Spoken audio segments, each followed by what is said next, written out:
ao som do Sapo Guru, vamos começar a sessão de soltar o sapo na água. No podcast do Marvadão, o Pod Marvadão, onde pode quase tudo. É um canal, uma entrevista bem-humorada, solta, livre, solta, em que no bate-papo os assuntos vão surgindo e os conteúdos vão se inteirando. E é um grande prazer fazer este canal, fazer esta entrevista. E hoje temos duas figuras muito queridas do jornalismo, do empreendedorismo. Olá. Barroso. Nome de guerra, né? Nossa. Nome de guerra Barroso, nosso querido César Barroso, muito conhecido da TV de Sorocaba, né? Sinônimo de repórter.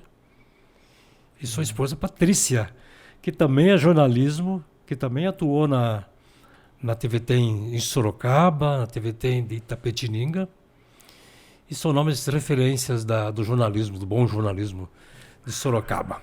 Obrigada. Obrigado. Prazer tá aqui. Prazer em recebê-los aqui, ambos os dois unidos conjuntamente. Que gostoso estar aqui também, estou muito feliz. Agradeço o convite de coração. Então, a minha pergunta é César, você veio do Rio, Sim. de Volta Redonda. Volta Qual é a diferença de Volta Redonda e Volta Quadrada? Olha, Começando com o bom humor. essa é uma ótima, pergunta pergunta. Porque quem nasce em Volta Redonda sofre bullying. Uma cidade que chama Volta Redonda já é o nome da cidade, já é uma piada, né? Já é redundante. É redundante. Não, mas a volta pode ser quadrada, ela não precisa ser necessariamente esférica, né? Verdade, eu vou continuar refletindo pros próximos. Existe uma grande discussão física nisso aí, né? É verdade. E por que chama Volta Redonda? As pessoas falam, por que chama Volta Sacomar, Redonda? lá é beira-mar? Não, lá é longe, interior, fica a 123 quilômetros do Rio de Bom, Janeiro, deve já ter, vindo para São Paulo. uma lógica. A cidade tem o Rio Paraíba e ele faz uma volta sobre ele mesmo, então ela faz assim como se fosse um apêndice e ela quase toca nele mesmo, criando uma ilha. Essa ilha chama Ilha São João, é uma ilha da prefeitura onde tem eventos. E aí ele segue em frente. Inclusive o símbolo da cidade é o rio curvou-se ante o raio. Olha É que... Flash Flumini Flame. Olha que esperto. Nossa, então é por causa dessa formação geográfica que cria uma ilha, assim, tipo, você tem uma pontezinha para chegar nessa ilha que Volta Redonda chama Volta Redonda. Mas eu tenho uma piada machista sobre a virilidade, dizendo que toda mulher que vai na minha cidade volta redonda. Mas não foi o caso de Patrícia. Não. Porque, então, você veio de Volta Redonda, você fez faculdade onde? No Rio de Janeiro? Eu saí como alguém que vai do interior para a capital, eu fui para o Rio de Janeiro, para a PUC, me formei em jornalismo lá. E fiquei morando no Rio a partir dos 18 anos de idade. Então eu sou mais do Rio do que praticamente de Volta Redonda. E a Patrícia se formou onde? Eu sou nascida em Itu. E fiz faculdade na Universidade de Sorocaba. Eu vim para minha relação com Sorocaba começa na universidade. Você trabalhou no Periscópio, lá no jornal? Trabalhei 4 anos. Foi o Zé Carlos Arruda que me abriu as portas do jornalismo. A primeira pessoa que me deu uma oportunidade no jornalismo. Sou eternamente grata. Comecei por lá. E você veio para a Globo, para a TVT na época ou era Aliança ainda? Não, eu já vim na época da TV Tem, porque na verdade a minha jornada foi uma volta, né? Eu não vou uma volta redonda, mas basicamente eu comecei no jornal impresso, lá no Periscópio, e aí na época eu fiz faculdade em Sorocaba e o meu professor de telejornalismo era Orlando Loureiro, que foi ser chefe da TV Morena, lá em Mato Grosso do Sul. E aí ele me levou para trabalhar em TV, porque até então eu não tinha experiência em TV. Então eu fiquei quase 5 anos. Trabalhei em Corumbá, Campo Grande, Dourados, Cuiabá. Aí fiquei lá um tempo. Aí depois é que eu fui voltar aqui para o estado de São Paulo, aí que eu vim para a TV Tem. Daí foi para Itapetininga também? Aí fiquei em Itapetininga, aí de Itapetininga... Que também era TV Tem lá. Também era TV Tem. Aí fiquei de 2005 a 2008 em Itapetininga. Aí quando minha filha nasceu, eu fui transferida para a TV Tem de Sorocaba e fiquei mais 9, 10, 11, 12... Fiquei mais 5 anos em Sorocaba, daí na TV de Sorocaba. E você veio para terra sorocabense quando? Que ano que você veio? Olha, eu vim para trabalhar na Globo de Campinas em 94. Eu trabalhava na TV Manchete do Rio de Janeiro. E aí vim para trabalhar na Globo de Campinas em 94. E quando eles me mandaram embora depois de 2 anos, eu não sofri nem chorei. Eu procurei a emissora mais próxima. Um amigo meu que morou comigo no Rio e se formou comigo na PUC e trabalhou aqui, que era o Sérgio Borges, você antigo deve saber, ele falou, vê se não tem vaga em Sorocaba. E eu vim para Sorocaba e tinha vaga. Eu fiquei 3 anos e meio indo e vindo de Campinas para Sorocaba, até que em 2000 me mudei definitivamente e me tornei sorocabano. Quando alguém fala que estudou no Getúlio, parece que eu estudei no Estadão, por isso que eu estudei lá. Eu, tantos amigos que eu tenho, só faltou eu ter nascido em Sorocaba, que é a minha cidade. Daí você veio para Sorocaba, então, no ano de 97. 97 já era a TV Tem? TV Aliança. Aliança ainda. TV Aliança, bem nas O antigas. Natal Calim, na época, o Natal... Tinha acabado de sair quando eu Acabado de cheguei. sair, né? Era o Alexandre Guzmão. Sim. Quem mais? Alexandre Guzmão. Natal tinha acabado de sair. Certo. É. E, bom, daí você tá desde... Eu estava pensando em ir embora de Sorocaba, na época, assim, eu vou embora, vou voltar para o Rio. Comecei a idealizar o Rio, o Leblon, Ipanema, aquela Barra da Tijuca, a voltar na minha vida lá. Quando de repente eu errei um caminho, assim, fui parar num bairro aqui que era muita natureza e muito estratégico, muito perto de tudo. E aí eu descobri que uma colega tinha uma chácara lá, uma colega de trabalho. E aí ela falou, é aqui, você pode arrumar um lugar assim. Eu fui morar numa chácara lá. E minha vida mudou, me apaixonei. Todo dia eu acordo, eu tenho um nascer do sol lindo, né? Esse bairro chama Caputera, fica perto da Uniso. Né? Da minha casa eu vejo lá o telhadinho da Uniso, lá, na Universidade de Que é Sorocaba. mato de verdade, Caputera. Na A língua palavra tupi. quer dizer mato de verdade. Matão, né? É. Mas quem gosta de mato tá em casa, né? Nossa, quando chove os buracos mudam de lugar.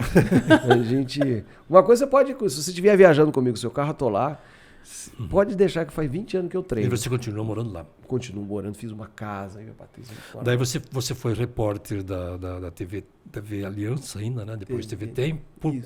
até quando? Foram 16 anos de trabalho, né? Ininterruptos. Eu saí em 2013, quando eu fiz a campanha política.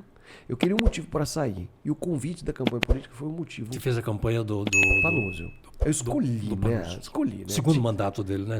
Segundo. O cara eu já admirava, um político. Eu fui assessor de imprensa dele no primeiro governo. Então nós Uau. podemos falar bem dele.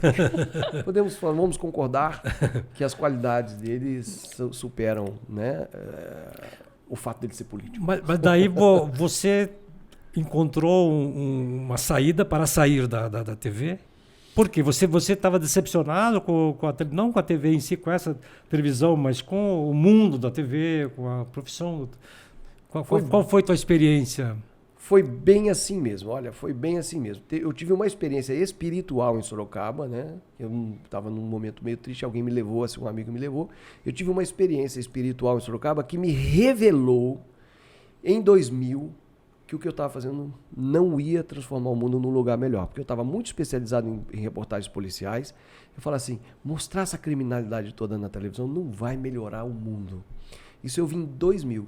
E em 2000, eu vi o que está acontecendo hoje. As pessoas não querendo assistir televisão aberta, não querendo assistir jornal nacional.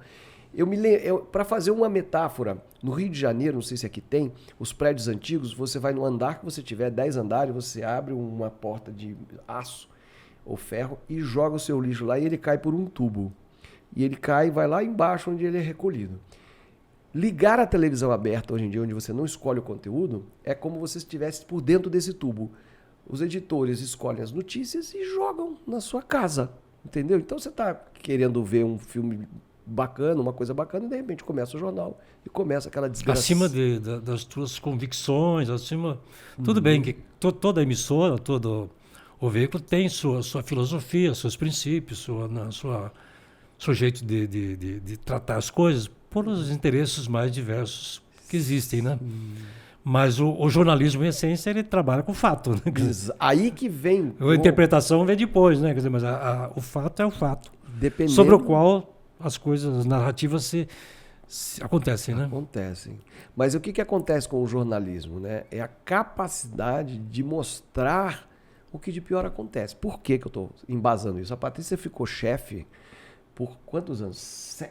À frente do jornal. Ela reunia as matérias de todas as praças, 4 praças. O que cada praça mandava para ela abrir o jornal? Tinha que abrir com uma notícia em cada praça. Morto ali. O que de pior tinha acontecido no Morto dia ali, rebelião lá, acidente aqui. Então elas começavam o jornal com 4 coisas ruins. E no final, um cachorrinho que ganhou uma perninha, uma criança, sabe? Para dar uma temperada na ferida. Então, era essa a estratégia. Depois de um tempo começaram a mudar, vendo que não vai. Mas eu não aguentava, eu não queria. Eu falei, cara, mostra a gente na padaria, vamos saltar de paraquedas ao vivo, vamos fazer uma coisa legal, assim, para a pessoa começar a levantar o astral. E não mostrar a nossa capacidade de fazer a ronda e pegar tudo que aconteceu em todos os batalhões e todas as delegacias, porque era uma especialidade fazer a ronda e levantar tudo isso. E você, Patrícia, saiu pelas mesmas razões? Na verdade, aí eu já tinha uma outra questão, né? Porque aí eu já era mãe, né? Eu fiquei numa jornada de 5 anos, né? Desses 5 anos que eu trabalhei em Sorocaba na TV, 4 foram entrando às 5 da manhã, com uma filha pequena. Então, aí chega uma hora que começa a ficar pesado. Para a mãe, sábado, domingo, feriado, a jornada do jornalista de TV começou a ficar pesada para mim. Né? Então, assim, quando eu saí, eu falei, gente, né, eu vou conseguir cuidar da minha filha direito. Porque o que acontece? Para minha filha, para eu poder estar às 5 horas para ser editora-chefe do telejornal, que era editora-chefe do primeiro telejornal do dia, a minha filha tinha que estar numa escolinha 10 para 5 da manhã. A escolinha abriu, assim, pegou uma pessoa para cuidar só da minha filha até 7 da manhã. Ela ficava sozinha na escola. E aí eu ficava até, vamos supor, 1h30, 2 da tarde, até reunião de pauta, decidir o dia seguinte, eu ia sair 2 horas da tarde. Eu saía arrebentada. Eu precisava dormir para estar inteira, porque pensa, minha filha chegava, eu pegava lá na escola com 2, 3 aninhos, ela queria tocar o terror, queria curtir a mãe, brincar, e eu estava acabada de sono, então aí eu tinha que chegar em casa, ainda dar uma descansada, depois, então o que acontecia? Minha filha estava ficando na escola 12 horas por dia, quase. Bem, mas então vocês deixaram o jornalismo, mas não propriamente, porque vocês continuaram atuando, empreendendo na área de comunicação. Então, o que vocês resolveram fazer? Porque vocês não trocaram uma coisa por outra. O que vocês passaram a fazer na vida? O que aconteceu foi muito interessante. Aí tem que voltar lá em 1945. Não, vamos lá não. Mas tem uma tradição na minha família de lidar com imóveis. Imóveis. E lá em 1992, no Rio de Janeiro, eu tinha um único apartamento que eu morava nele, que era uma kitnet na Praia do Flamengo. Eu tive a experiência na Eco 92 de alugar aquele apartamento, sair dele por 15 dias e colocar por $50 por dia uma ONG que foi se apresentar num evento da Eco 92, que era na Praia do Flamengo.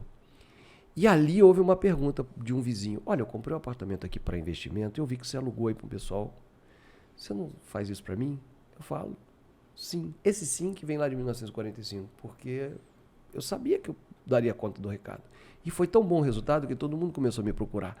Aquele jovem de 22 anos, ele paga o aluguel adiantado em dólar para fazer sublocação. Aí você deu uma aliviada, né?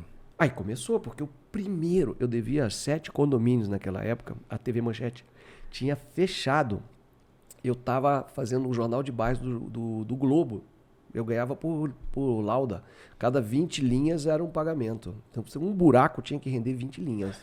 Então, para você ganhar. Então, era pouquinho dinheiro.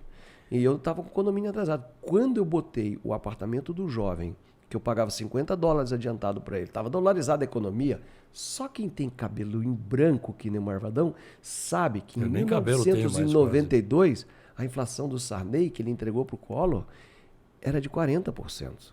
Então estava dolarizado, principalmente a orla. Dolarizar a economia significa perdeu a referência, dolariza. Então na orla dolariza muito mais rápido, porque tem turista. Então eu falava $50, mas é pouco. Pouco, daqui a um ano continua sendo $50, meu filho. Se você alugar na imobiliária, contrato, aí tinha meus argumentos. Daí você, ou seja, você de um problema você fez uma solução. Exato. Eu voltei no que era o cerne da família, o talento do meu pai e do meu avô, que foram para a Volta Redonda, para montar uma mercearia, viram as pessoas dormindo em barraca na construção da companhia siderúrgica e criaram quartinhos para acolher essas pessoas. Tirar de uma barraca para um puxadinho de telha de amianto. Já era um upgrade, sabe?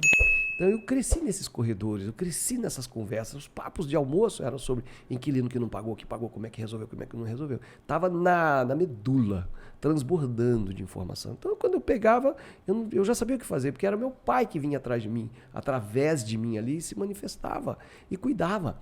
Então eu tinha uma eficácia eficácia na cobrança, na administração, Na gestão. na gestão, que transcendia a minha competência assim, de saber que eu conhecia no ramo.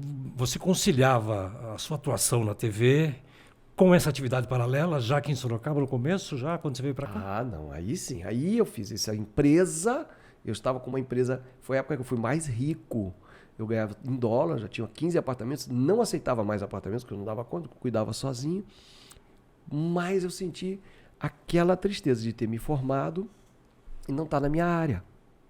Foi ficando chato, porque eu tinha que ficar parado em casa, não tinha internet, não tinha nada, tinha que parar em casa para receber aluguel. Ficar parado. E eu estava muito triste. Eu era rico sem prestígio. Ser rico sem prestígio é a mesma coisa, você ser homenageado na Câmara e ir para o ponto de ônibus no final. Você tem prestígio, mas não tem grana. E aí eu falei, vou procurar um emprego. E eu queria ir para Campinas. Eu fui para Campinas, pedi um emprego, eles me deram. E aí eu passei a ganhar um salário de R$1.400. E deixei... Na época era o que hoje? Seria o que Era, hoje? putz, era pouco, cara. Pouco, né? Era pouco. Eu, com o dinheiro das kitnets que eu ganhava em dólar, eu aluguei um apartamento no bairro... Isso lá no Rio ainda? Não, quando eu vim para Globo de Campinas, em 94... Já começou a atuar nessa área. Aí eu já fui devolvendo os imóveis. Por quê? Porque o Fernando Henrique estabilizou a economia, eu já não era mais uma vantagem dolarizar. Porque ela já, o RV, já... vou pôr na imobiliária, eu vi que eu ia ter que começar a pedalar muito para poder manter de pé o meu negócio de imóvel de temporada. E aí eu fui procurar minha profissão. E aí achei um emprego de repórter na Globo de Campinas. Não trouxe a minha jornada, mas eu vim para o aprendizado. Por quê? Porque quando eu fui para o Rio, eu não achava imóvel para alugar, porque não tinha fiador na cidade, eu sofria, morei em vagas. Quando eu cheguei em Campinas, era um repórter da Globo, não conseguia, precisava de ajuda de alguém da TV. Eu fui vendo a dificuldade que as pessoas tinham para alugar imóveis. Eu passei pela Globo de Resende, eu trabalhei em campanha política em Jaú, eu trabalhei na Globo de Bauru, sempre não encontrando um imóvel fácil para alugar, por mais boa pessoa que eu fosse. Tinha que ter um monte de garantias. Comecei a achar aquilo tudo muito chato. Em Campinas, eu só observei essa dificuldade. E aí eu fiquei indo e voltando. Quando eu fui procurar um imóvel para alugar em Sorocaba, que eu não aguentava mais dirigir, eu vi a mesma dificuldade. Falei, quer saber? Aqui em Sorocaba, eu vou fazer uma coisinha para eu dormir e algumazinha para eu ganhar um aluguelzinho. E eu me lembro direitinho, quando eu fiz em 2004 imóveis. Você construiu um prédinho? Um prédinho. Lá na periferia. Aonde? Lá em Aparecidinha. Tinha um Aparecidinha. loteamento lá de R$96 a mensalidade, que era o que eu podia pagar. Você construiu um lugar para você e mais 3 para alugar. Para alugar. E que tamanho era isso? 20 metros quadrados. 15 metros quadrados. 20. 20 metros quadrados. Cada unidade. Na época você morava sozinho? Isso. Aí eu morava lá em Campinas e eu estava lá casado, mas aí eu tinha separado. Então aí foi onde eu resolvi ficar em Sorocaba. Uhum. E aí eu fiz esses imóveis e fui colocar nas imobiliárias. Sabe o que elas falavam, as pessoas das imobiliárias? Ninguém vai morar em nada tão pequeno. Nem vou pegar. Olha. Então, mas você está falando que é um projeto de kitnet. Kitnet. Kitnet é uma pequena cozinha. Acho que a tradução mais ou menos em inglês, né? É uma pequena cozinha, mas na verdade é um quarto com cozinha. É um quarto com cozinha, o único espaço é o banheiro e um espaço que é conjunto, uma né? suíte com cozinha, né? Suíte, porque suíte é banheiro e quarto. Quarto banheiro. Porque uma kitnet tem prédios assim, históricos de kitnet que é 40 metros quadrados, por aí, né? Conjugados. Conjugados, É. que é quarto-sala conjugado. Que no Rio de Janeiro tem kitnet ou conjugado. Você pode ter uma kitnet de até 20 metros quadrados. No Rio a gente fala assim, 20 metros, kitnet. 40 metros, conjugado. E você descobriu em Sorocaba um filão para esse tipo de empreendimento? Na verdade, eu fui procurar uma kitnet e ninguém conhecia a palavra.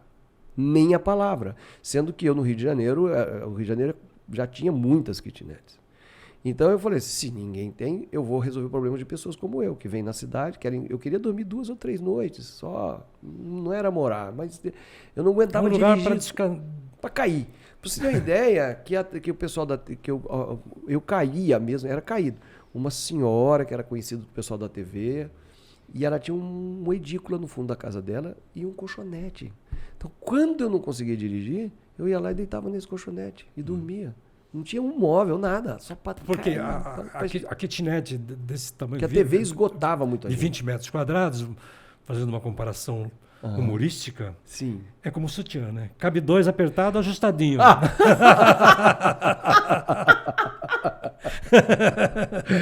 Kitnet traduzir. é como sutiã. Tradução. No máximo para 2 pessoas. No máximo para 2 pessoas. Quer dizer, mas uma kitnet... bom, Vamos falar do conceito de kitnet. Condições. Kitnet não precisa de metragem, ela precisa de funcionalidade. sim. Então, se você consegue dispor as coisas úteis do imóvel, 9 metros é um palácio. Tanto é que nós saímos no programa da Ana Maria Braga mostrando a menor casa do Brasil, que foi um projeto meu que nunca foi nem desenhado. Aonde que fica? Na Caputera. Na Caputera.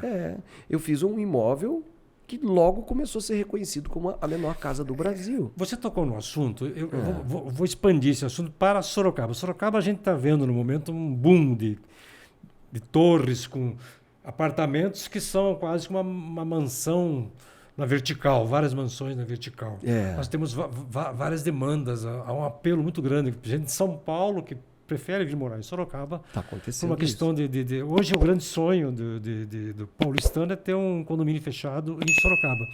Mas, em contrapartida, Sorocaba continua sendo uma cidade operária, onde é que as pessoas se tocam, cada uma se toca. Tem pessoa que vive agora, na condição de rua, tem pessoa que vive na condição de apartamento, na condição de condomínio, e tem pessoas que vivem em outras condições. A diferença entre uma kitnet, um loft, um estúdio, né? Porque são modelos de habitações compactas, né? Sim, são modelos. Eu posso explicar com detalhes. Só porque é uma coisa que está fervendo em Sorocaba, onde se vive. Porque Sorocaba, apenas 1% da população atualmente vive na zona rural, o resto tudo na cidade. A população, a urbanizar o Brasil do tamanho que é, a grande maioria, sei lá, se 90%, vive nas cidades.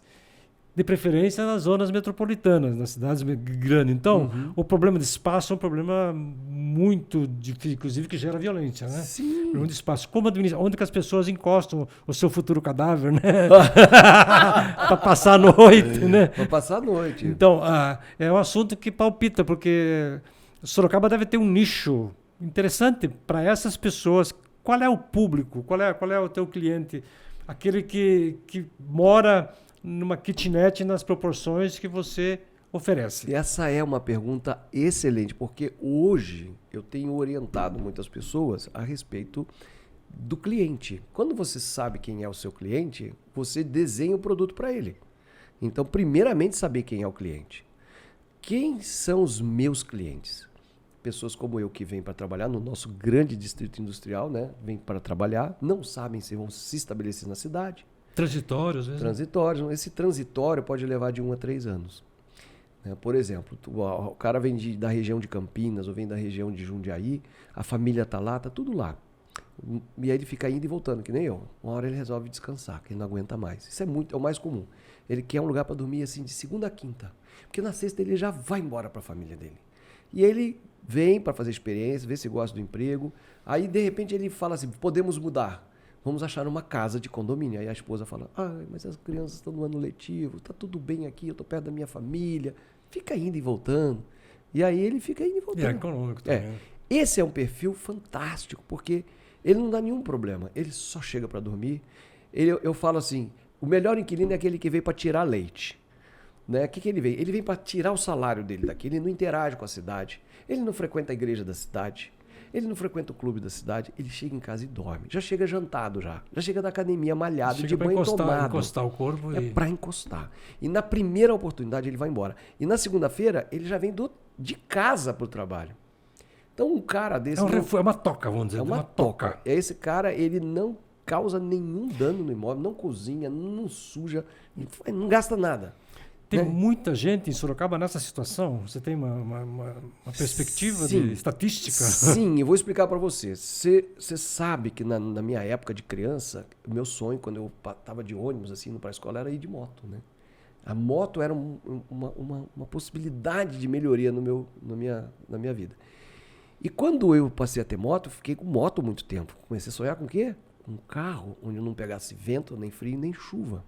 E quando eu fui fazer obra de kitnet, que eu fiquei sem dinheiro, o que eu fiz? Eu voltei para o ônibus? Não. Eu voltei para a moto. Na moto eu não admito voltar para o ônibus. Quando eu tiver pior de tudo, eu quero ir para a moto.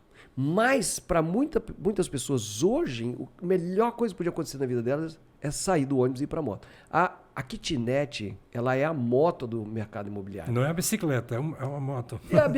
Tem a bicicleta. A bicicleta seria você sair da sua casa para morar numa república. Você já tem alguma autonomia. Aliás, você tocou eu vou voltar nesse assunto para você tipificar esses compactos que eu falei, inclusive o flat incluindo aí. Isso. Mas a Sorocaba, tradicionalmente, tem a casinha... Você pega as ruas principais da parte mais histórica, mais antiga, são todas casas geminadas, grudadas, gêmeas, que aqui chamam de germinadas. Germinada, porque todo tem mundo fala cheio de germinada. geminadas e gêmeas. A gente anda por aí, tem uns corredores assim, que tem várias casinhas, uma ao lado da outra, muita gente morando numa edícula, no fundo de uma casa. Se bobear, mora até na casa do cachorro. Meio cortiço, né? Das antigas que você está falando. Que o pessoal fazia suas casinhas de aluguel. Casinhas de aluguel, mas ainda existem. Existem. Então, agora, a kitnet, como você fala, é alguma coisa mais organizada, mais planejada. Exato. Esse trauma, você falou de um trauma. Quando a pessoa busca na memória, eu vou investir em kitnet, eu vejo meu pai lá com aqueles 10 inquilinos dele que não paga, aquelas confusão, porque é o pessoal muito C&D, classe muito humilde. Então é aquele tipo de negócio que se o cara não tiver ali presente, ele não consegue crescer na vida, porque ele tem que ele mesmo cuida, ele mesmo cobra aluguel, ele fica sabendo quando tá doente, né? Quando não tá, que brigou com o marido, que as crianças choram. Esse nível de negócio é o nível de negócio que meu pai vivia também. Então as pessoas falam, não quero curtir isso da minha vida. Não é mais essa coisa. Né? Não é mais um pombal de gente amontoada. É um estilo de vida. Pardieiro. É um pardieiro. Você fala que vai ter um prédio de kitnet na sua rua, você apavora, porque vai ser um favelão. Muito pelo contrário. Você está recebendo pessoas... Eu falo assim, eu tenho como inquilinos, todos são melhores do que muitos parentes que eu tenho. Eu chego no Natal, assim, eu vejo, olha esse cara... Nossa, eu tenho inquilinos com mestrado, com doutorado, que saem daqui, vão para a Inglaterra, vão para a Índia, estão sempre circulando pelo mundo, mas quando estão em Sorocaba, não querem gastar com hotel, não gostam da impessoalidade do hotel, querem poder preparar seu próprio alimento, por isso a importância da cozinha. Nada a ver, o espaço pequeno é o mesmo da casinha. Mas aquele padrão da casinha, não digo que é mau negócio, porque eu me lembro muito bem, eu tinha uma pessoa que trabalhava na limpeza da nossa casa, desesperada para pagar os R$600 de uma edícula nos fundos de um terreno da Barcelona, nunca atrasou aluguel. Um imóvel horrível, caindo aos pedaços, sem os móveis, ainda tinha que pagar água e luz. Era mais caro o que ela pagava na casa do que eu cobrava na minha kitnet na época, que era R$560. Eu falei, olha que interessante, mas por quê? Aquele público, ela não tem fiador, não tem renda comprovada, diarista. Se ela perder aquele imóvel, é rua. Então ela tira da boca dos filhos para pagar aluguel. Esse é um nível de negócio diferenciado, que as pessoas honram. Né? Elas não têm o nome para zelar, elas não podem brincar de não pagar. Mas às vezes elas comem ou elas pagam aluguel, aí é difícil. Então esse é um ramo que ele impacta muito os empreendedores de hoje, que não querem saber desse ramo, porque acham que vão encontrar esses problemas. Deixa eu perguntar uma coisa para a Patrícia. Você entrou de cabeça também nesse projeto... Uma coisa, por exemplo, uma kitnet, se o cara é casado, por exemplo, vamos supor que ele é recém-casado, ele quer se embolotar, se amontoar, juntar os trapos, aquela coisa, e quer morar, não tem onde, mas pode morar numa kitnet, os colchões, a cama ela vai para cima e volta na hora de... Como é que é? Então, aí volta na sua definição de que o imóvel compacto é para uma pessoa, no máximo um casal. Ponto. Esse o perfil. Nem o cachorro pode ter. Não, porque não é o perfil, né? O próprio cachorro precisa de quintal, precisa de espaço para correr. Então, ali, realmente, as pessoas que vêm, elas entendem qual é o perfil para quem está destinado aquele imóvel. Então, a gente faz questão, inclusive, de conversar, explicar isso para as pessoas. Sim. Então, isso é muito bacana. Né? Então, é especificamente para um público determinado. Então, não vai ter aquela coisa de misturar uma pessoa que gosta de fazer música até a meia-noite com um estudante que precisa estar focado para escrever o mestrado às 8 da manhã, 6 da manhã. Então, isso acho que faz muita diferença. E aí volta na diferença do que o César está falando, que algumas pessoas, os mais antigos, as pessoas têm essa memória ruim, terceirizada, porque não é ele que viveu essa experiência, ele viu o pai, o tio, alguém que, inquilino dá dor de cabeça, tem essa, né? Aquele medo, uma crença ali, né? Inquilino dá dor de cabeça. Mas por quê? Porque antigamente não se tinha contrato, era, entra aí, mora aí, depois vê o que faz. Né? Então, aquela falta de organizar, de não ter uma metodologia ali de gestão, criava problema. E você alugou para uma pessoa, de repente tem 5 mais 2 cachorros, 3 gatos morando ali. Por quê? Porque não foi uma conversa que teve anteriormente. Né? Por exemplo, aqui, a pessoa também não tem vida social ali, naquele espaço, para receber amigo. Difícil, né? Olha, tudo que você perguntar, a gente tudo tem resposta. Tem resposta. Desde que com regra. Para tudo tem que ter regra. Então, os problemas, o que as pessoas mais antigas têm essa noção, essa ideia de que inquilino dá problema, é porque faltavam regras. Faltava estabelecer as coisas. Quando você tem uma comunicação correta, coerente, sem ruído, a coisa flui. Né? Então, é quando você pega 2 jornalistas que trabalham com comunicação, para comunicar os moradores de como é que as coisas funcionam, você tem outro padrão ali de moradia. Deixa eu só, para completar a pergunta, é mais homem ou mais mulher que opta por esse tipo de habitação? É um pouco mais de homem, mas quem procura... Tem mulher, vocês têm mulheres inquilinas? Muitas. São o quê? Universitárias ou trabalha? Mulheres que se separam. Recém-separadas. Isso é uma coisa interessante. Antes os homens separavam e iam para lá.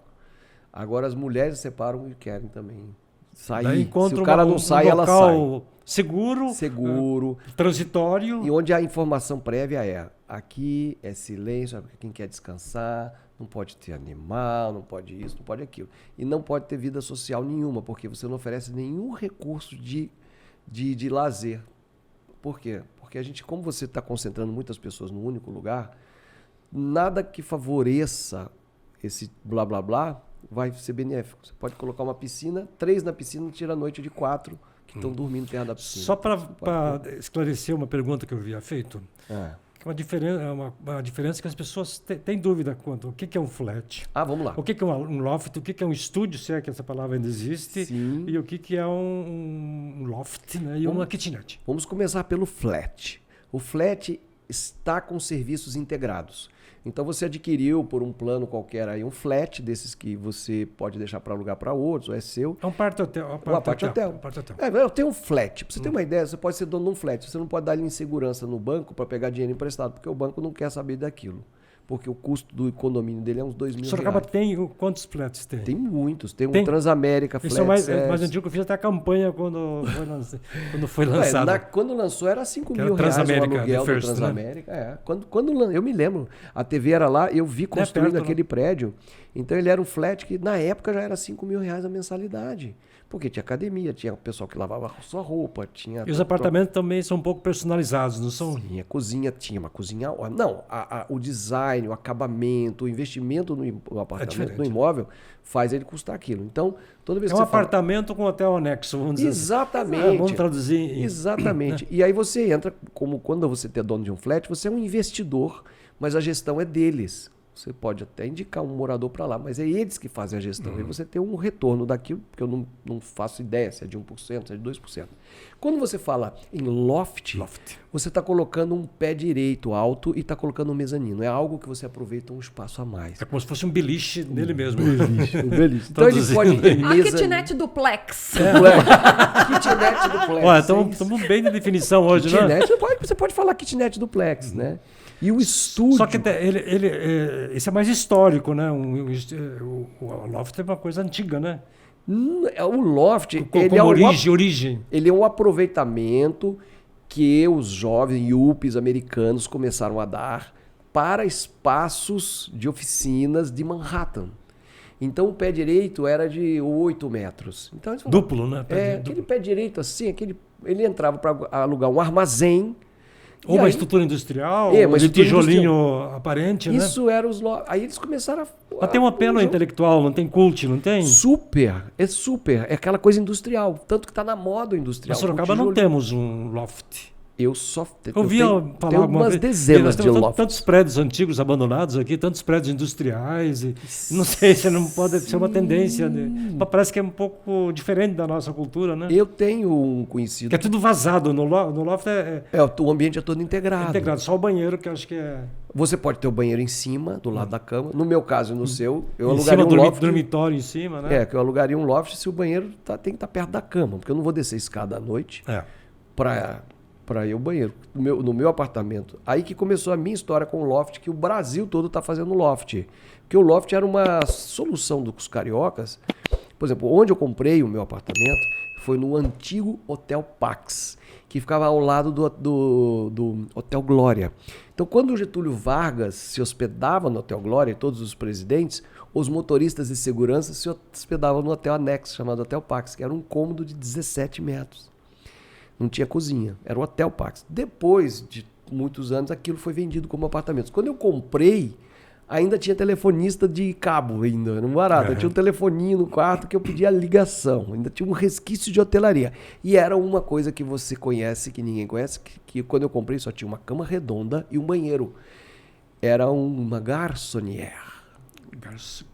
O que é uma garçonnière? Não tinha motel, os homens ricos tinham suas amantes fixas. Uma toca. E era uma toca para ele cometer... Como tinha antigamente um sítiozinho de toca, um apartamentinho. Os homens para tinham- cometer infidelidades. Né? Os homens de grana tinham garçonnière para cometer infidelidades. Garçonnière, então tem esse perfil histórico, né? História, não tinha cozinha. Era um local para sexo, mas que só tinha um proprietário. Entendeu? Dividia com os amigos, você fosse muito amigo. Talvez, talvez. Né? E eu me lembro que eu peguei um apartamento para administrar. Garçonnière, mas o tamanho de uma garçonnière... Era o tamanho de um quarto de hotel.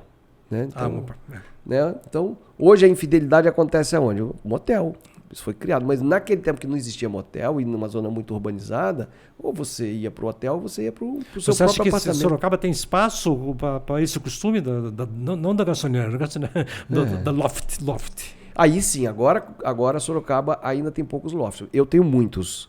Porque eu Aqui em Sorocaba você tem? Em Sorocaba. É. Eu construí, na verdade, esses primeiros 4 apartamentos foram... Olha que engraçado, já foram 4 lofts. E as imobiliárias disseram que era pequeno. É a cozinha, a sala e o banheiro embaixo, sobe a escada, toda a área correspondente à planta baixa, fechada como um quarto, que ficou um quarto de 16 metros quadrados, 4x4. Eles acharam pequeno. É um sucesso. Já ganhei o quê? Já fiz as contas assim em 20 anos, muito mais de $500 mil. Está sempre alugado, com fila de espera. E depois que eu descobri esse bairro, eu fiz um curso do Empretec e aí lá caiu a ficha. Construa onde você se sente bem. Falei, eu vou fazer aqui na Caputera. Mas eu não tinha grana, então... Mas você construiu na Caputera. Quantas unidades você tem na Caputera? Hoje são 45. Na Caputera? É. E na cidade você tem outras unidades? Hoje na cidade, somando tudo, dá uns 70 apartamentos. 70 apartamentos, Mais 6 apartamentos todos de como locação para turista. kitnet ou... Kitnet, estúdio e loft. O que é estúdio? Estúdio é a gourmetização da kitnet. Você tem que ter coragem de chamar de estúdio, porque senão você é criticado. A kitnet, você está dizendo o seguinte, é simples, é rústico, é isso aqui. O estúdio, ele já tem aquela pretensão de atrair um público mais qualificado. Então você tem uma marcenaria mais planejada, o espaço é o mesmo. Você tem um acabamento melhor, você pode se chamar de estúdio. Mas é você que vai dizer que tem estúdios. É o novo nome da kitnet, na verdade. Vai acabar a palavra kitnet. As pessoas vão pegar. E é com E mudo, né? Estúdio. Eu não sei se você tem uma empresa, tem um projeto. Super, tudo organizado. pra fazer- A Patrícia veio quando eu pedi, pelo amor de Deus, para ela me ajudar. Ela vinha depois do horário, com filho pequeno, em 2 horas ela organizava a empresa. Eu já não sabia quem tinha pago, quem não tinha pago. Eu estava perdido sozinho. Então deixa eu perguntar para a Patrícia uma coisa. A gente lê, por exemplo, no Japão, que tem micro unidades, Sim. uma civilização high-tech, né? Que as pessoas, a cama é embutida e sobe, quer dizer, o cara... É a funcionalidade. É quase... Porque eu faço uma comparação pelo lado humorístico, sabe? Porque tem muitas casas que a pessoa se enterra dentro, como se fosse cemitério. Aliás, cemitérios são muito parecidos na cidade. Inclusive a porta da frente parece tampa de caixão, né? A porta Então, exagerando e tal. E você pode transformar um ambiente micro num ambiente amplo, usando a criatividade. Eu não sei se arquitetos, se engenheiros, se decoradores trabalham para você ter a sensação de que o espaço é maior do que ele é. Eu moro num apartamento pequeno, quer dizer, aliás, os apartamentos que são vendidos como apartamentos cada vez estão mais parecidos 50 metros, né? Aí você põe um espelho na parede, você tem uma sensação de que dobrou o tamanho. Eu não sei se nas suas unidades tem. Se a decoração, se o trabalha para essa sensação de alívio, a pessoa se sente... Eu acho que tem uma questão que o César já falou um pouquinho antes, que é a questão da funcionalidade.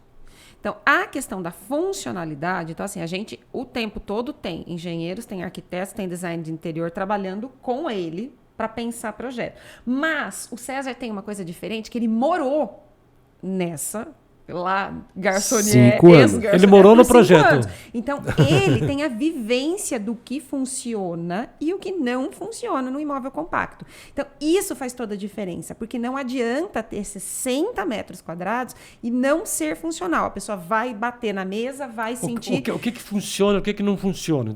Então, por exemplo, quando você tem um loft, que você tem um mezanino, você tem a escada. Você tem que ter uma escada. E você fica ali, um vão de escada perdido, por exemplo. Num imóvel pensado, esse vão de escada já virou armário. Nada é perdido, você não perde nada. Então a pessoa vai dormir lá em cima no loft, onde que ela vai carregar o celular? Hoje todo mundo tem celular, hoje todo mundo, a última coisa antes de apagar a luz é terminar de ver o celular. Tem carregador de celular, tem tomada ali do lado. Então esses detalhes de como é que a vida acontece dentro da kitnet é que fazem a diferença. Mais do que a metragem. A indústria trabalha para produzir formatos apropriados para esse novo tipo. Arquitetos e engenheiros estudam durante 5 anos, 6 anos, sei lá qual que é o tempo, para construir mansões. O imóvel compacto não entra na grade curricular até aqui. Então, muito assim, do que o arquiteto fala assim, César, um bom tem tema que fazer assim. Alguma curso de engenharia, arquitetura, fazer um projeto. Já estão começando a repensar. Hoje já tem arquitetos. Tem muitos alunos, arquitetos e engenheiros. Muitos alunos. Nós hoje temos no Brasil 7.200 alunos do assunto kitnet. 7.200 alunos.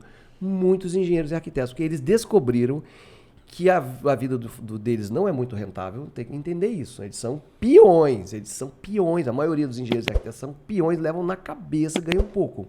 De repente eles se tocam que eles podem fazer o próprio projeto e ter a renda deles. E aí eles vêm aprender com a gente, porque a gente sabe identificar público, a gente sabe a funcionalidade na prática, a gente continua tendo locações, a gente está na prática, e a gente sabe divulgar, que é muito importante. E fazer a gestão, a gente amarra todas as pontas. O que é divulgar? Divulgar é o seguinte, o caipira, ele está no sítio. Então ele tem uma oportunidade por ano, na festa, na quermesse da igreja, de conhecer uma moça. Da casa com a primeira. E ela casa com aquele primeiro. Agora, se você está em Hollywood e você é uma atriz, você pode escolher 100 candidatos por dia para você casar. Tanto que eles ficam casando e recasando, escolhendo. Não acabou, não. Essa é uma pausa para os nossos comerciais. Opa! Bora faturar. A gente não tem grandes apoiadores aí, mas tem um grande apoiador que é a razão de existir o Pod Marvadão. Fantástico. Que se não fosse a Batuta, esse pod não existiria, porque a Batuta foi muito Batuta. Que da hora. E me dá essa condição de fazer o pod aqui, com as entrevistas que a gente vai fazendo, com toda a estrutura que ela tem, né? Então, eu nunca paro de agradecer por essa iniciativa. Vamos. Porque estúdio, horas de funcionário, equipamento, você sabe que são do meio, né? O que custa tudo isso e a qualidade técnica do produto acabado, né? De live, todo tipo de campanha, filmagens. O filme do Paulo Betti foi feito aqui, o último filme dele. Então, é uma estrutura muito profissional e o Emiliano é velho de guerra. Trabalhamos junto na TV, velho. Trabalhei TV junto. Aliança. Então, eu recomendo para os amigos que queiram fazer um trabalho tecnicamente perfeito, com qualidade, com todo o suporte, www.batutafilmes.com.br. Entre em contato, saber preço, saber condições, o que pode, o que não pode fazer, E como o cara, faz. o cara tem autoridade, porque era excelente editor da TV. Eu me lembro que eu tive um programa que eu editava, precisava de editor, eu editei na casa dele. Ele me recebeu em casa. E aquela renderização lá que durava meia hora pra você trocar uma Mas foto, ficava eu lá. deitado no Você chão. é do tempo do ratinho, fazia barulhinho ainda, renderizado um dia pro outro. De um dia pro E o outro. Miliano que colocou a TV de Sorocaba no ar, bem dizer, né? Verdade. Na época. Então, esse é o espaço da gente agradecer quem ajuda e que torna possível esse nosso projeto, que seguramente vai crescer. Com Assim certeza. Então, seja. porque Sorocaba tem espaço para um pod com entrevistas bem-humoradas, leves e com pessoas interessantes cada vez mais, né? Então, pronto. O sapo já está contente, viu? O sapinho aqui é um... Já voltamos dos comerciais. Eu ia perguntar uma outra coisa para vocês. Nós vivemos numa época do metaverso, da realidade virtual, que as pessoas não precisam de espaço para viver um grande espaço. Exatamente. Uma constatação. Você vê as pessoas... Eu tinha um amigo que tinha, acho que tinha não sei se no Lago Azul, comprou um... Eu comprei lá, tenho 3 filhos. O que menos eles fazem é curtir o que eles têm à disposição. Não falo do Lago Azul, porque, mas outros empreendimentos grandes, né? Que tem toda uma estrutura de lazer. E meu filho não sai da sala, não sai do quarto, fica lá afundado no computador, fica afundado no celular e no painel, o que tiver lá. Ele vive um mundo paralelo dentro do... Quer dizer, o espaço para ele é aquele. Quer dizer, o mundo dentro de casa hoje é cheio de janelas. Sim. O que é menos usado é a janela. Você quer saber um negócio que eu posso montar Então, é aqui? isso que eu estou falando, porque eu queria... se você está preocupado em dotar esses espaços seus ou permitir que tenha esse mundo virtual que as pessoas usam demais, cada vez mais. Não, eu sou o contrário.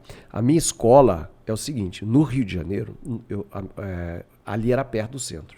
Eu vivia ali pela Rua do Ouvidor, aquelas ruas todas. Como o trânsito era muito forte, o pessoal que trabalhava no centro sabia que o ônibus ia... Não tinha Uber, não tinha táxi. Táxi só quando eu ia casar ou ter filho, né? Era um negócio proibitivo.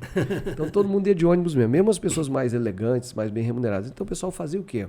Ficava em tamboretes ali nos bares do centro do Rio de Janeiro, fazendo hora para ir embora, para baixar, né? Então tinha muita coisa de sardinha frita, porque o Rio de Janeiro é português, né? Então tem uma coisa da sardinha. E as academias. Então essas pessoas só chegavam em casa mesmo. E o carioca, isso aí tem que homenagear, ele não fica em casa. É praia, é calçadão, é pedalar, é sair. Então, os 114 apartamentos do prédio que eu morava, eles eram muito pouco ocupados. Os caras chegavam no fim do dia mesmo, curtir a vida. Então eu também tenho esse conceito, vai curtir a vida. Passa em casa só para se repor. Sabe, dormir, comer, trocar de roupa, tomar um banho e vai viver a vida. Ontem eu estava com a minha filha 10 horas da noite fazendo capoeira na praça. 6 horas da manhã eu estava na academia. Pergunta para Deus, eu fico 5 horas só dormindo. Não aguento ficar em casa. Temos uma casa de 500 metros. Para quê, né? Mas hoje em dia, toda vez que eu fazia um evento em casa, a Patrícia começava a arrumar a casa para o evento, um dia antes. No dia do evento, a Patrícia carregando prato, copo, talher, onde que é o banheiro, onde que é a toalha, acabou o sabão, no evento. No dia seguinte, a casa toda bagunçada. 3 dias para receber a pessoa em casa. Hoje, vamos para a pizzaria, cada um paga o seu. Para que receber em casa? Para que espaço gourmet? Você sabe por que os prédios ainda fazem espaços gourmets cada vez maiores? Por causa da tributação. Não tributa espaço gourmet, é menor. Então eles dão esse golpe, é só um golpinho. Depois o cara fecha o espaço gourmet, faz a varanda ali. Mas ninguém sabe disso. Outra coisa, lá em Tóquio, há mais de 10 anos eu ouvi falar, o jovem já mora no cyber, a cadeira já é inclinada, ele fica no virtual o dia inteiro, toma banho ali mesmo. Então se eu montar um cyber 24 horas, já é. Eles ficam no virtual, com o metaverso, com tudo aquilo. Mas o bom, isso pode, você vai lembrar, quando eu falei 20 anos atrás, que kitnet ia ser uma febre, ninguém acreditou. Que ia ter cápsula, eu falo isso há 30 anos. pode ter hotel cápsula. Tem lugar no aeroporto que o cara fecha uma cabine no meio do nada. E eu sabia que as pessoas... Mas não adianta. Você pode dar errado em qualquer negócio, mas as pessoas vão continuar precisando comer e vão precisar continuar dormir. Então você sempre vai ter um espaço para vender. Deixa eu perguntar uma outra coisa. Vocês saíram da televisão, estilo profissional e tal, mas vocês têm seus canais de comunicação. Como que vocês divulgam? O que você mantém na atividade que tem a ver com a tua profissão? Ó, o fato da gente ser jornalista faz a gente usar a nossa comunicação para ensinar o investimento em imóveis compactos. Vocês têm um canal para isso? Temos um canal com 350 mil seguidores no Brasil inteiro. No YouTube, que chama-se Viver de Kitnet. Viver de Kitnet. Só para kitneteiro. Só para kitneteiro, que é um termo que eu criei. Esse termo kitneteiro não existia, isso não existia. O que acontece é que a gente criou esse canal e veio a pandemia. E o povo estava com muito recurso guardado. Pessoas comuns tinham recurso. Com aquela remuneração de 2% da Selic, o povo se desesperou. A bolsa desabou. E a gente ali falando, eu saí do emprego aos 47 anos. O que é? Fiquei rico? Não, só não procuro emprego hoje. Não vou procurar mais emprego. O que eu tenho, eu vivo. Se eu não for suficiente, eu recuo nos meus gastos, mas eu vivo. Eu uso como referência os 6 mil teto da aposentadoria para as pessoas alcançarem. Não é sobre carro zero, não é sobre viagens internacionais. É você ir livre da necessidade de correr atrás de dinheiro. É isso. Então quando a gente fala isso, todo mundo fala, eu quero isso. E ainda falo assim, kitnet é para quem não pode mais errar. As pessoas erram muito. Salão de eventos, errou. Salão de casamento, não sei o quê. Veio a pandemia, não adiantava você vender vestido de noiva, ninguém casou. Você está falando da kitnet como um nicho de investimento. Exatamente. Investimento próprio para a pessoa conquistar seu próprio salário passivo, vamos dizer assim. Você falou assim, vou morar no Lago Azul. É um condomínio que tem um campo de golfe entre uma casa e outra e casas de 500 metros no mínimo. Quanto custa um aluguel? Vamos fazer a conta para você entender o que eu ensino. Quanto custa um aluguel nesse condomínio chique? Quanto vale a casa? O aluguel lá, para você morar lá, 12 mil. 15 mil? Não sei. Não sei. Vamos que seja 15 mil. Deve ser uma boa casa. É que é um outro padrão, outra realidade, né? Eu quero morar lá. Eu vou juntar os 5 milhões que vale aquela casa para ir morar lá? Ou eu vou fazer kitnet para ir morar lá? O que você acha? Se eu comprar uma casa, eu tenho que ter 5 milhões. Se eu for alugar aquela casa, 15 mil. O retorno é pífio, menos de 0,3. Agora, eu pego 30 mil, faço uma kitnet. Pego 300 mil, faço 10 kitnets. 10 kitnets dá 8 mil. Então, eu faço 20 kitnets, me custou 600 mil. 600 mil me rende 20 mil. E eu vou morar no Lago Azul. Com 20% do valor da casa, eu moro no Lago Azul. Por quê? Porque eu criei renda. Uma fonte de renda. Você dorme o dia... Enquanto a pessoa dorme no kitnet, você está ganhando dinheiro. Quanto maior o imóvel, menor o retorno. Então eu tenho uma frase que eu quero ver você repetir, que é igual aquela do 2 hambúrgueres, alface, queijo, molho especial, cebola picles num pão com gergelim, para ganhar um sanduíche do McDonald's. A frase que o César tem é: kitnet é a maior renda recebida pela menor quantidade de metros quadrados construídos oferecida. A concordância oferecida tem a ver com a renda recebida. E vocês têm esse canal, explica pra gente, Patrícia. Então, o que aconteceu? Com a nossa experiência, a experiência do César, desde lá de 92. Depois eu vinha, desde 2013, me uni ao negócio e a gente formatou uma metodologia. Pausa. Quando ela não queria vir, eu tinha 2 funcionários e um estagiário. Quando ela veio, não precisou de mais ninguém. Ela é altamente eficiente. Porque precisa de método para fazer. E aí, assim, não é só na gestão. Você fala, isso é como lidar com inquilino? Então, é lá de trás. Então, pensa assim, uma pessoa que fala assim, legal, é um investimento interessante, quero investir nisso. Tá, onde? Tem que ser num bairro nobre? Onde que eu vou? Que tipo de terreno? Então, começa o ensinamento desde a base até a gestão. esse é um sistema, vocês criaram como é que chama isso? Que você vende um É um padrão. modelo de negócio. É um modelo de negócio. Modelo de negócio. As pessoas que têm acesso a isso, elas são. É uma coisa cobrada, é uma coisa que vocês mantêm no canal, vocês têm um kit. O que é um curso? Vamos começar. Você que é o Marvadão, vamos dar um curso. O que é um curso? O curso está dizendo curso do Rio.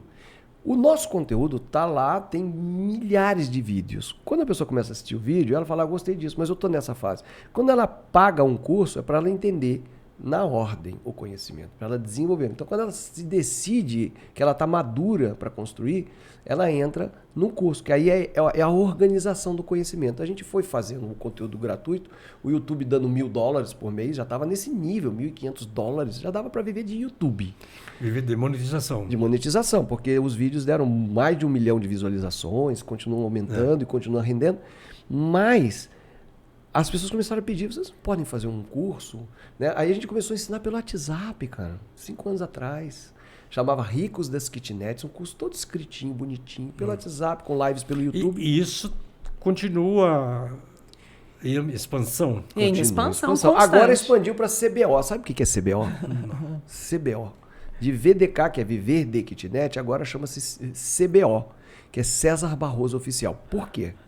Porque nunca foi sobre kitnets, Marvadão. Nunca foi, a conversa nunca foi sobre kitnets. Então entra no campo do desenvolvimento pessoal e espiritual. Aí você vai, na fundamentação de tudo isso vem a cabala do dinheiro. O que é a cabala do dinheiro?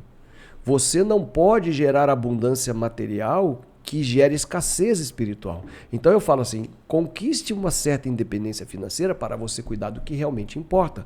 Sua saúde, sua família, seus planos pessoais, seu lazer. Sustentabilidade do humanismo, alguma coisa por aí. Exatamente. Né? Então aí eu falo para os meus seguidores, eles sabem, nunca foi sobre kitnet.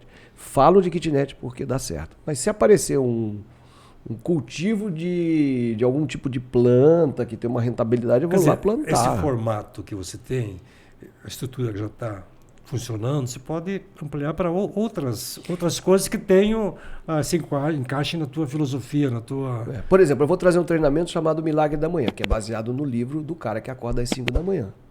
Eu, 6 da manhã, estou na porta da academia esperando abrir, mas eu já meditei 1 hora antes. Eu acordei às 4. Você tem uma vida também voltada para a meditação? Eu sou convidado para participar do Trust da Associação Vipassana do Estado de São Paulo, que eu tenho desde 2005 que eu faço retiros de 10 dias. Já fiz 16 retiros de 10 dias. Porque a mente também é muito acelerada, eu preciso desses freios contrapesos. Você tem um canal que é esse que tem 360 mil inscritos. Mais 280 no Instagram. 220 no Instagram. 220 no Instagram e mais 150 no Facebook. Você acha que o Instagram e o YouTube são os melhores plataformas para você desenvolver qualquer tipo de projeto? Vou explicar por quê. Vai que você que está Porque vendo... o Facebook, por exemplo, que dá uma grande expansão de leitores e tal, ele não é tão voltado à monetização, é um pouco mais complicado. No Facebook é bom para você fazer campanha paga. Então, quando você vai pagar para o algoritmo trabalhar para você, aí você tem ali uma comunicação pelo Facebook. Para você vender teu produto. Quando você vai vender um produto, né? Uma ideia, uma informação, um curso com produto, você vai vender uma cadeira, uma mesa, se tem. O Instagram é uma comunicação eficiente. Eu cheguei aqui e já fiz um story. O que é um story? Eu estou conversando com os meus seguidores, imediatamente sem edição. O YouTube não, você tem que produzir um vídeo, editar um vídeo, você criar pode fazer uma live capa. Aqui, eventualmente no YouTube, não pode? Posso fazer uma live também, pode. É possível. Mas quando você vai fazer um vídeo, você tem você tem que esperar o vídeo subir, então ele é mais lento e mais perene. Né? Mais estável, né? Mais estável. É mais estável. Então ele traz uma perenidade. Então, por exemplo, no Demora Instagram... mais também para formar, né? Demora, depende, assim, conforme...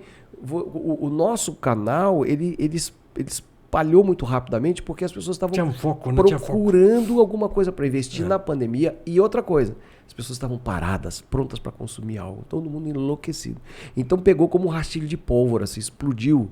A gente fazendo live, ganhando presentes, pessoas mandando chapéu, não sei da onde, mandando... Muito bonitinho. Tudo assim pra gente mostrar na carinho, live. Muito carinho. Inclusive, nesse canal do CBO que eu comecei semana passada, se você entrar lá para ver, o César Barroso.oficial, tá todo mundo chegando. Graças a Deus achei vocês, porque nós paramos para descansar. Nós trabalhamos tanto na pandemia. Aí nós fomos viajar para Europa, nós fomos para os Estados Unidos, nós ficamos 3 meses sem falar Nada. Aí nós voltamos agora. Vocês têm algum outro canal? Agora vai ter o CBO. É o único canal. Vai ser o CBO, vai englobar o Viver de Kitnet.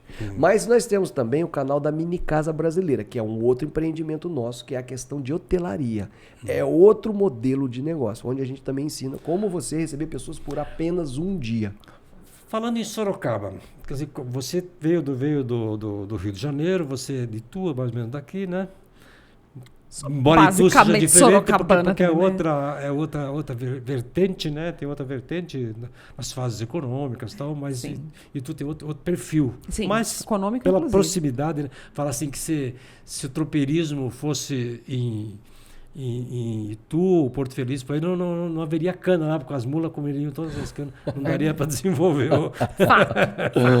Não, mas a influência lá, a influência do café, de outras influências, por exemplo, de uma aristocracia rural. Tal. Exato. Os E Sorocaba avós não dela tem. eram do café. Do café.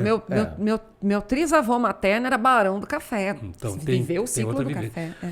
E eu forneço o café da propriedade deles Você lá está aqui na pousada. há 20 anos quase em Sorocaba? 97, né? Trabalhando em Sorocaba, morando 23 anos. Então são 26 anos. 26 anos. Então você já é quase um sorocoizudo. Em Sorocoizudo Eu tenho é o título título que eu Tem confiro. título e É o tudo, título ele que já é eu sorocabano. confiro a quem tem raízes aqui. Sorocoizudo. É o título Oba, Sorocoizudo. Sorocoizudo. Eu sou um sorocoizudo dos graúdos. Então Sorocoizudo. Mas você nem fala tão cariocado, mas também não fala tão sorocabanado. Porque tem sorocabano que vai para o Rio de Janeiro, volta, uma menina arruma um namorado do Rio de Janeiro, volta carioca para sempre, né? Tem uma frigideira na boca para sempre. Você é Vasco ou Flamengo? Exato. Mas eu tenho a sensação de que quando César Você viaja pro Rio, responde, ele você é Vasco ou volta... Flamengo? Ah, Vasco ou Flamengo? Flamengo, que isso? Flamengo. Eu vou pro Rio. Não, termine de falar. Termine. vou pro... Não, que ele volta com sotaque. Eu Quando vou- ele vai pro Rio, ele volta com sotaque. Mais Qual puxado. é, meu? Qual é? Volta falando todos os pronomes, já falando em segunda pessoa. Tu vai. Tu vai. Chega lá, bullying. É lá, caipira. Já Chega tá aqui, caipirado. Mas bullying. a É lá, gente não caipira. percebe. Tem gente que pega muito. Distúrbio, tá perturbando as palavras, os termos também. Né? Aliás, tem uma minha do Rio de Janeiro que você vai pegar pra você. Que é o método Rockno. Já ouviu falar do método Rockno? R-O. Como é que é o nome quando você pega as primeiras letras, né? Ai, gente, como é que você... Né? Sabe, eu te amo, e fala aí. Acrônomo, não lembro, não vou lembrar. Eu te amo. Teu nome é palíndromo? Não, Né, palíndromo é palíndromo? quando é de um jeito, Na palíndromo, ao contrário, é igual. assim, o lado que vier tá correto. Ah, não, quando você usa só as iniciais. Então o meu método é o método Rockno, que veio do Rio de Janeiro. Porque no Rio de Só Janeiro... isso é um acróstico. É o acróstico. É esse. É o acróstico. Nossa. É quando você tá no Rio, eu morava com um monte de jovens, a galera, meus primos e tudo. E aí um ficava sentado no sofá e o outro lavando louça.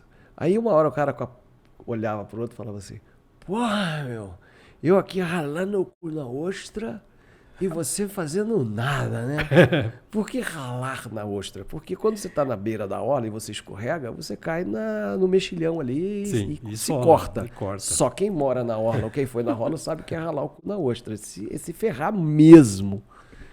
Então, o nosso método, ele só é ensinado porque nós temos 5.000 contratos de locação. Cada um BO diferente, cada um vírus diferente vazando, tentando entrar.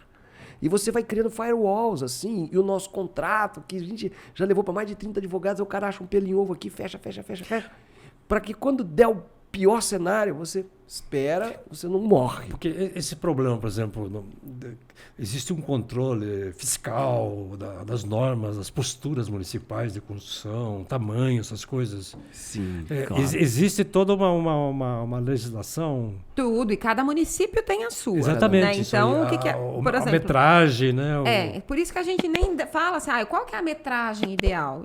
Ela depende. Então, assim, sendo funcional, É uma porque tem coisa cidade adaptável, né? que vai determinar que o mínimo é 30 metros quadrados.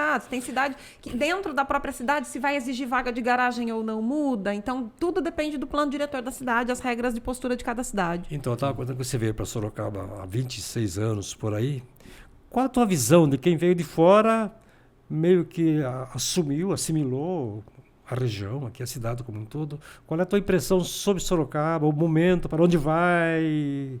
Sorocaba eu chamo de capital do universo.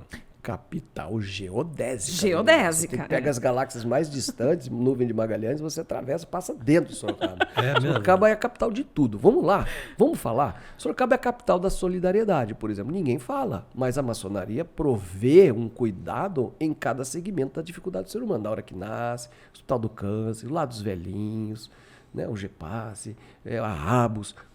Eu fiz muitos projetos. CVV. Né? Fiz reportagem do CVV. Tem tudo na área social. Mas ninguém fala que Sorocaba é a capital da solidariedade. Sorocaba é a capital da maçonaria. A maior concentração de maçons depois do Rio de Janeiro, no país. Tem tanta loja maçônica, dá para fazer um shopping maçônico. Shopping maçônico, tanta loja. Na verdade, tem que ter o tribunal maçônico. E quando tem uma colisão, cada maçom pega seu celular e vai dar carteirada. Ô, Zé, bateram no meu carro. Eu tô brincando, eu falo até para eles que são meus amigos, mas existem outras instituições também que trabalham muito na... Lions, Rotary e tal. Sorocaba é a capital do ovo. Tem uma produção de ovo em pó, ovo em pasta, ovo em tubo, ovo... Ninguém sabe que o Sorocaba é a maior produção de ovo, de tudo que é jeito, por causa das empresas de ovo que tem aqui. Sorocaba é a capital da fibra ótica. Sorocaba é a capital da energia eólica.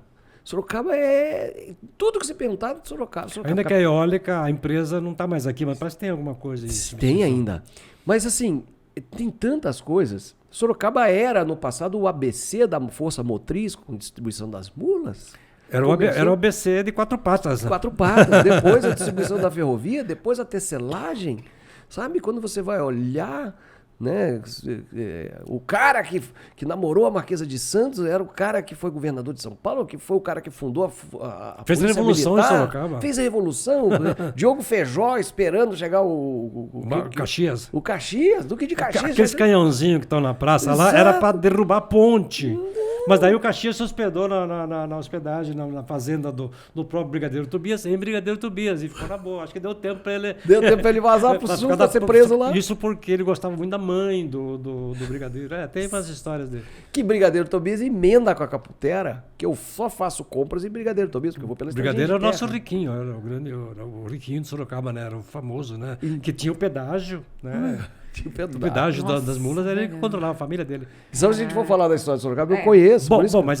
Mas a tua impressão... Capital da espiritualidade com João de Camargo, quando ninguém se falava de uma espiritualidade fora da Igreja Católica, vinha esse cara conquistar a admiração dos padres e bispos. Será que seríamos também uma cidade do empreendedorismo? Super, porque na década de 70, para modificar, né, a questão do ABC, veio todas essas indústrias para cá. Startups. Hoje é o parque tecnológico, né, para desenvolvimento delas. Mas eu cheguei aqui, tinha um restaurante japonês, levei ela para jantar, para almoçar comigo, para pedir ela em namoro. E ela não aceitou. Hoje tem mais de 60 restaurantes japoneses, só japoneses. E hoje a gente vai em todos e eu aceito em todos. Porque assim, fala-se muito que Sorocaba é muito provinciana, é muito... eu sempre comento assim que às vezes ser provinciano é qualidade de vida, é uma boa coisa, né? Mas qual a tua visão de quem conhece o Rio, que conhece o mundo, conhece outras praças, sobre o povo sorocabano, sobre o empreendedor sorocabano, sobre a mentalidade sorocabana, para onde nós estamos indo, o que vai mudar, o que está mudando em processo de alteração? Existe uma coisa muito legal, que é o seguinte: sorocabano é igual carioca, ele vira seu amigo de infância em 5 minutos. O carioca vira amigo de infância em 5 minutos, ele confia. E existe também o público, 30% do sorocabano é paranaense. Então, assim, você achar um sorocabano legítimo tá igual o campineiro. Você não acha campineiro legítimo, né? O pessoal de fora é muito grande. Então, eles não conseguem manter algumas tacanhices, que são a especialidade do Marvadão de manter. Por exemplo, a espanholada toda ali da Vila Hortência, cada um com seus comportamentos. Mas eles são ranzinhas e tal, mas eu adoro. Entendeu? Porque não tem nada mais divertido do que uma pessoa que como é que chama? Aquela resmungona, aquela ranzinza, ranheta que chamam aqui, né? Porque ranzinzista do espanhol. Porque na verdade, no fundo, se revelam grandes pessoas, grandes amigos, grandes solidários. Então, a gente se impressiona, às vezes, de uma forma errada sobre as pessoas e tem que ver o lado que elas têm. Mas eu vou falar para você, muita gente tem programação mental que diz: Sorocaba, o trânsito é horrível. Isso é uma visão de quem não vai em outra cidade. Todas as cidades tem gente que não dá certo, não é só daqui, mas ele acha que é só aqui. Sorocaba as pessoas não entendem empreendedorismo, mas eles não entendem que lá em Campinas, Jundiaí, também tem. Então você tem que olhar para o lado cheio do copo. O pessoal olha para o lado vazio. Nada dá certo aqui. Quando o cara declara essa isso... coisa lado cheio do copo, com esse ver mais, é alguém que não sabe beber ou que não é amigo do garçom. se você souber beber... Você falou tudo. Minha filha já acostumou. Eu acabo de almoçar em qualquer restaurante, eu falo assim, quem que fez o almoço? Que custa você promover um restaurante? Eu vou ali, peço daquela, olho no cantinho lá, daquela pessoal ali dentro da cozinha, vou lá, dou R$10, vou, parabéns pela comida.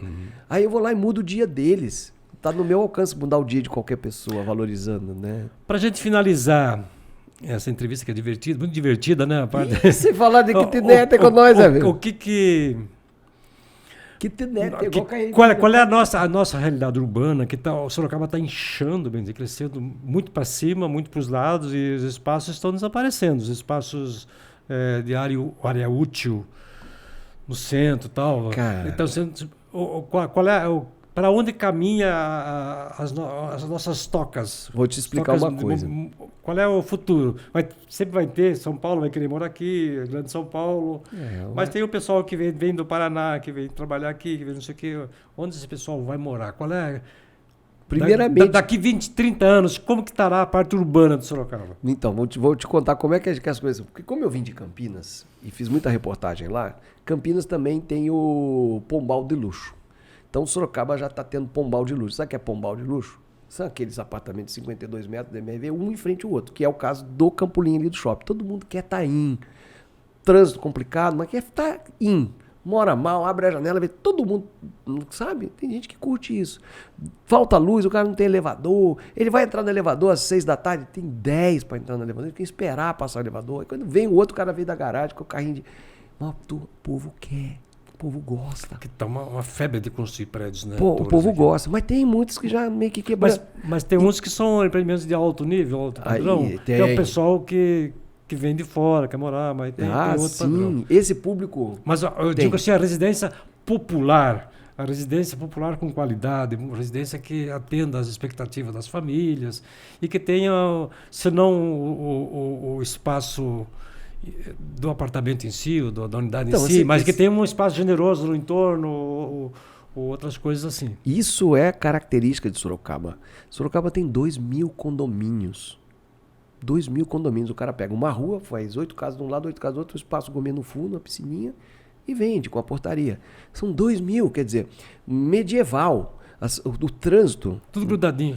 O cara é uma coisa medieval, de morar no castelo, no castelo, né? Cidade murada, a cidade amuralhada. Feudal, né? É a cidade amuralhada por causa de episódios de insegurança e a venda de uma ideia de segurança, né? Tanto que hoje nos grandes condomínios, se você tem amigos nos grandes condomínios, ele fala assim, quem que a Polícia Federal vai pegar hoje? Sorocaba é top de notícia de...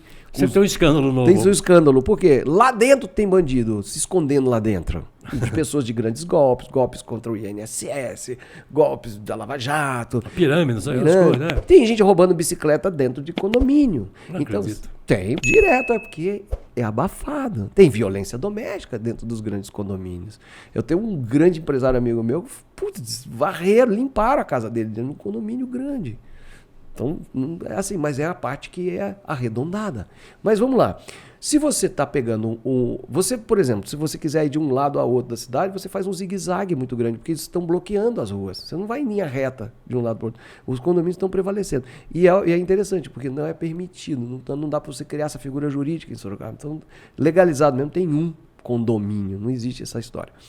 Então, quando você vai pegando para morar no térreo, as casas de bairro, elas não têm valor mais. Ninguém quer morar numa casa que você abre a janela, já está na calçada, como era antigamente, que você botava o cotovelinho e ia ver a paisagem. Hoje as senhorinhas da Vila Hortência ainda fazem, que é o pessoal da antiga. Porque tem mais no Sorocaba, você anda pelo centro, uma rede muito grande, duas redes muito grandes de espaços imobiliários. A rede vende e a rede aluga. Então, tem mais. Toda rua tem, né? E está todo mundo indo para dentro de condomínio, né? Para dentro de condomínio. Essa é uma realidade. Agora, a expansão da área urbana de Sorocaba, ela já está no limite mesmo. A área urbana de Sorocaba ela é pequeniníssima. A área de Araçoiaba pior que vai ficar pior, porque quem segura essa? Porque Sorocaba vai crescer mesmo que não queira, né? Vai Por causa da crescer. Grande São Paulo, toda a logística de Sorocaba ela é apropriada para atração.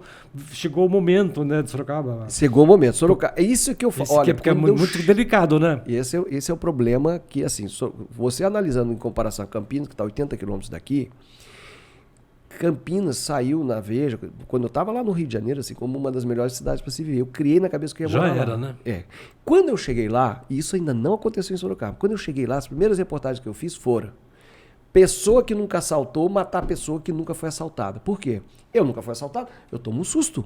E eu que nunca assaltei, disparo. Entendeu? Então o que acontece? Existia uma promessa de emprego, o cara chegava, não tinha, desesperado, com fome, um pedreiro, qualquer um, pegava uma arma, uma garrucha velha, e ia assaltar um cara no semáforo às 7 da noite. E o cara reagia, porque... Mas Campinas cresceu muito no seu entorno, Seu de entorno. uma forma DIC 1, desorganizada. DIC 2, DIC 5, Rapidamente. DIC 10. Então, degradou muito a qualidade Degra- que ele tem. Yes. Campinas querendo morar em Valinhos, morar em outras cidades. Jundiaí. Eu faço essa comparação. Em 97, eu fiz a reportagem da lei que obrigou os semáforos a ficarem piscando no amarelo a partir das 19 horas, para não haver tiros nas pessoas nos semáforos. Sorocaba, às 2 horas da manhã, o cara parar no semáforo, eu fico louco. Sorocaba, 2 horas da manhã, as pessoas namorando na rua, como se desse na década de 70. Olha que cidade bacana.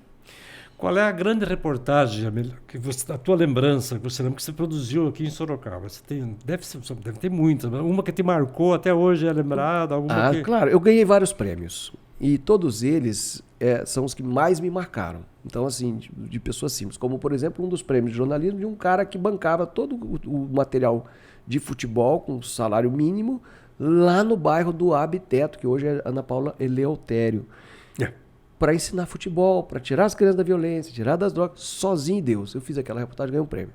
Um prêmio do Tim Lopes. Depois eu fui fazer uma outra reportagem de uma mulher que morava lá no Mundo Novo. Novo Mundo, costureira, o marido vigia de condomínio, porteiro, condomínio. De sábado eles faziam um projeto educativo de faixa a faixa, ensinando, jogando bola. E ainda o cara chegava de noite com um mangu lá, com uma maçaroca lá, fazia um sopão para as crianças. Ela fazia um projeto... Então, que outro prêmio que eu ganhei? Dona Celina? Dona Celina. Dona Celina. Então, assim, a capacidade das pessoas de Sorocaba de impactar com qualquer recurso. Aliás, quero fazer uma homenagem aqui. Eu mal acreditei no que eu vi ontem. Eu queria fazer capoeira. Porque eu fiz capoeira no Rio, falei para minha filha, vamos fazer capoeira. Chego aqui no Parque dos Espanhóis, descubro que tem um tal de mestre Dilcinho que há 10 anos ensina capoeira de graça. Você pode ter certeza que eu vou fazer alguma coisa por esse cara. Pô, 10 anos sem pedir dinheiro para ninguém. Olha que isso é bonito em Sorocaba. O que está acontecendo com a televisão, para a gente terminar, encerrar? Com a Globo, por exemplo, o que está aparecendo? O que está mudando no perfil? Que fenômeno está acontecendo na comunicação do Brasil, Nenhum. das televisões? Nenhum. Todo mundo que foi mandado embora recentemente ganhou mais de 50 mil. E o povo pega a notícia em qualquer lugar. Então eles vão botar um cara que ganha 5. Com as mesmas habilidades. Ana, eu falei para Patrícia, não acreditei. O pessoal da Ana Maria Braga veio gravar com a gente aqui. Vieram em 10 pessoas. Ainda. Quando você com um celular, você pega um Uber e você faz a reportagem em 4G. Estava inchada a estrutura. Ela está inchada, então ela está cortando os top salários. Mas a concorrência também de novas plataformas também. Eles fazem análise do que converte. O que converte. O que não converte, não adianta mais sustentar. Né? Então, a Globo, ela não fecha, não quebra. Ela vai para onde você tem que ir. Vai criar novas... Sim. Cada vez mais digital. E quando você descobrir uma coisa, daqui a pouco pode ser que a Globo esteja todinha no TikTok, você vai encontrá-la lá. Por quê? Porque ela não é uma empresa, um prédio. Ela é uma ideia.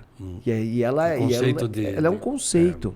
Então ela tem patrimônio? Tem. Mas ela é um conceito. E se novela não tá rendendo, então... Vai para eles vai para streaming, vai para outra coisa. Vamos fazer. A Globo não fecha. Quais são qual é o sonho de vocês para Sorocaba no campo que vocês estão atuando? Nos próximos anos, que projetos vocês têm hoje em Sorocaba? Você já falou que tem cerca de 60, 70 unidades, né? Sim. Que sendo a gente pretende alugadas. chegar a 100 por capricho. Porque hoje a gente quer... Eu tinha um plano de ter 5 mil unidades no Brasil para ter motivo para viajar. Hoje eu tenho essas 5 mil unidades no Brasil, que são os nossos alunos, né? Convidando para ir para Maceió. Você chega lá, você é recebido como um irmão. Porque tudo que mudou na vida do cara foi o que a gente ensinou, metodologia. A gente conheceu pessoas incríveis nessa jornada. Então a Incrível. gente quer agora conhecer de perto, viajando e conhecendo. Sorocaba é uma cidade que vai se tornar referência no estado. Então os administradores têm que estar cientes disso, para que não vire uma Campinas.